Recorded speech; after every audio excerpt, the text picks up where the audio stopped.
दोस्तों, क्या आप जानते हैं लखनऊ में एक ऐसा गुरुद्वारा है जिसका इतिहास 300 से 350 साल पुराना है और जहां सिख धर्म के महान गुरुओं के कदम पड़े थे।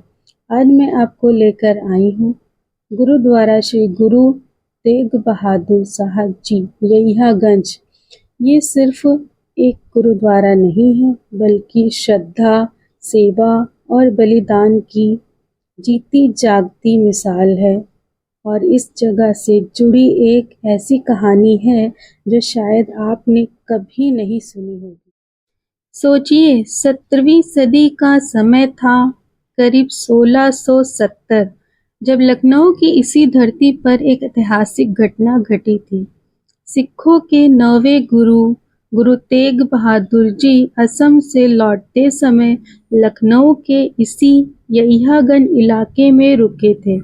उस समय यहाँ एक छोटा सा निवास हुआ करता था, लेकिन कहानी यहीं ही खत्म नहीं होती, क्योंकि इस जगह का इतिहास और भी गहरा है। तो एक छोटा सा कमरा होता है, जैसे वो 12 बजे की बाल्टी रखी ना, उतना ही बड़ा एक कमरा था। और इसमें जो रास्ता था वो ये गली से था, ये रास्ता नहीं था, ये पीछे वाली गली से रास्ता। तो ये द्वारा जो सिंगो वाली गली कहलाता था, सिंगो वाली। और आपका जो है यहाँ पे जो है गुरु तेग बहादुर जी जब आसाम की यात्रा के लिए जा रहे थे, पटना साहब से आसाम के लिए जा रहे थे, तो यहाँ पे आए थे। तब यहाँ पे आपका जो है 3 दिन वो रुके थे। और फिर गुरु गोविंद सिंह जी जब 5 साल की उम्र में थे, 5 साल की जब उनकी उम्र थी, वो उनकी माता जी और मामा कृपाल जी थी, वो इसी द्वारा एक कमरा था छोटा सा 9 बाई, तो इसमें 2 महीने 5 दिन रुक के गए। और फिर जब वो अनंतपुर साहब यहाँ से छोड़ के गए, तो अनंतपुर साहब गए हैं। अनंतपुर साहब से 2 हुक्मनामे उन्होंने अपने हाथ के, आज भी यहाँ पे हमारे पास हैं, मौजूद हैं हुक्मनामे। आज भी उन्होंने लिखा है उस पर कि आप जो है महाराज का एक स्वरूप उन्होंने भेजा हम लोगों को यहाँ पे। गुरु ग्रंथ साहब जैसे आप अपने मट्ठा टेके पाठी हो, वैसे ही एक स्वरूप हाथ का लिखा हुआ है, आज भी हमारे पास वो है। वो सचखंड में ऊपर रखा हुआ है, हुक्मनामे भी ऊपर लगे हुए हैं। और आपका जो है तो उन्होंने फिर उसमें लिखा हुआ, पहले हुक्मनामे में लिखा था कि ये बाबा जी के दर्शन कराओ और दसवंत करो, लंगर की सेवा शुरू करो।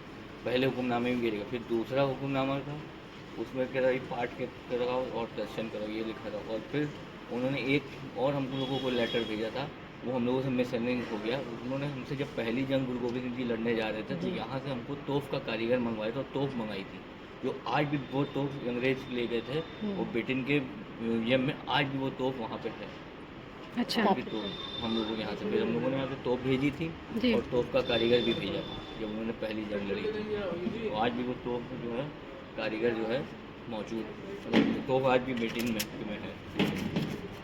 कुछ समय बाद सिखों के 10वें गुरु गुरु गोबिंद सिंह जी, जो उस समय बाल्य गोबिंद राय के नाम से जाने जाते थे, पटना से आनंदपुर साहिब जाते हुए लखनऊ आए और इसी स्थान पर ठहरे। यहाँ की सबसे अद्भुत बात यह है कि यहाँ गुरु गोबिंद सिंह जी द्वारा लिखित श्री गुरु ग्रंथ साहब जी का एक प्राचीन स्वरूप सुरक्षित रखा गया है, जो 300 साल से भी अधिक पुराना माना जाता है। साथ ही यहाँ एक ऐतिहासिक हुक्मनामा भी मौजूद है, जो इस स्थान के महत्व को और भी बढ़ा देता है। यहियागंज के तंग गलियों के बीच बसे इस गुरुद्वारे में घुसते ही आपको एक अलग ही सुकून मिलेगा। यहाँ की वाइट मार्बल बिल्डिंग और दरबार साहिब की सुंदरता देखने लायक है।